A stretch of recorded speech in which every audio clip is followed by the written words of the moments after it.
Setelah Jokowi, giliran Tito kepret Anies terkait lockdown Jakarta. Ditulis oleh Nia Alif di siword.com. Paham akan kebodohan Anies yang tidak ada obatnya. Kali ini, Jokowi menunjuk langsung Tito Karnavian untuk mengunjungi balai kota. Sebelumnya, Jokowi sendiri sudah menyatakan kalau opsi lockdown harus dilakukan dengan persetujuan pusat lebih dahulu. Kali ini, ia ingin Tito kembali menegaskannya. Di saat seperti ini, Jokowi memang sudah saatnya mengambil alih kebijakan kepala daerah yang dikenal berpengalaman membuat aturan-aturan amburadul.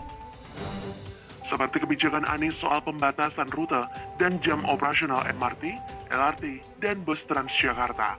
Hasilnya, antrean panjang tak terbendung. Di saat masyarakat harus menjaga jarak agar terhindar dari virus corona, Anies malah membuat semuanya berdesak-desakan yang rawan tertular. Saat ini, suara-suara meminta lockdown mulai bergema.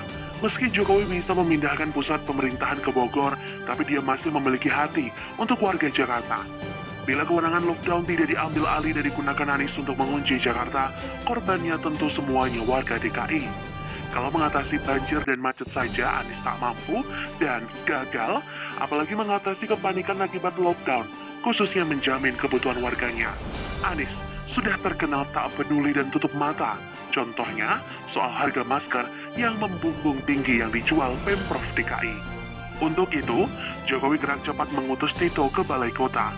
Lebih cepat dari YLC yang akan membahas opsi lockdown nanti malam. Seperti dilansir detik.com, Mendagri Tito Karnavian siang ini menyambangi Balai Kota DKI Jakarta. Dalam pertemuan itu, Tito menegaskan pesan Presiden Jokowi bahwa karantina wilayah atau lockdown merupakan kewenangan pemerintah pusat.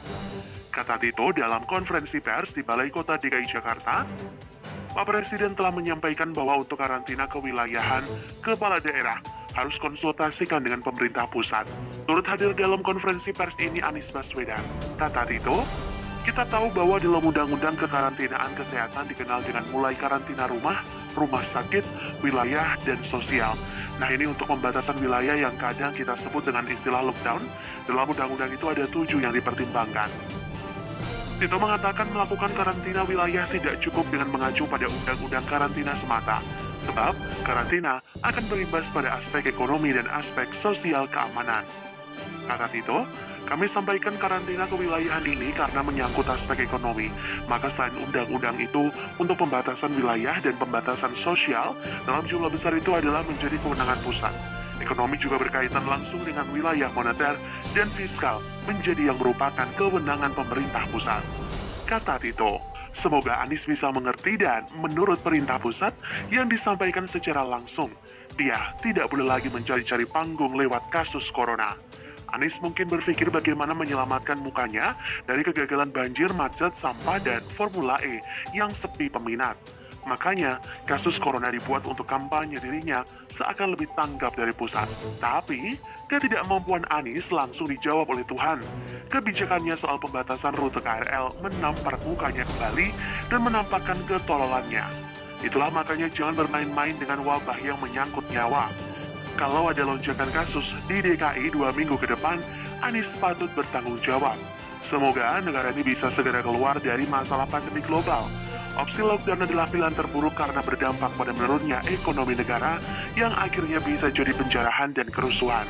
Opsi terbaik yang saat ini diambil pusat adalah mengkarantina WNA yang masuk selama 14 hari sebelum masuk ke wilayah RI.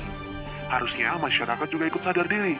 Saat sekolah diliburkan seperti saat ini sebaiknya berdiam di rumah, bukan malah pergi ke tempat wisata. Kalau ada apa-apa, kembali lagi ke pemerintah pusat yang disalahkan. Padahal tanggung jawab ada pada semua orang, dari pemerintah hingga individu. Jangan sampai negara ini di lockdown, jangan pula masyarakatnya malah pelesiran.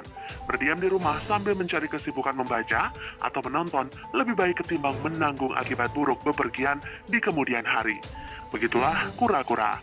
Bagaimana menurut Anda? Silahkan tulis komen Anda di kolom komentar, like, subscribe, dan share di sosial media kalian. Artikel ini bisa dilihat secara lebih lengkap di laman siword.com. Terima kasih. Wassalamualaikum warahmatullahi wabarakatuh.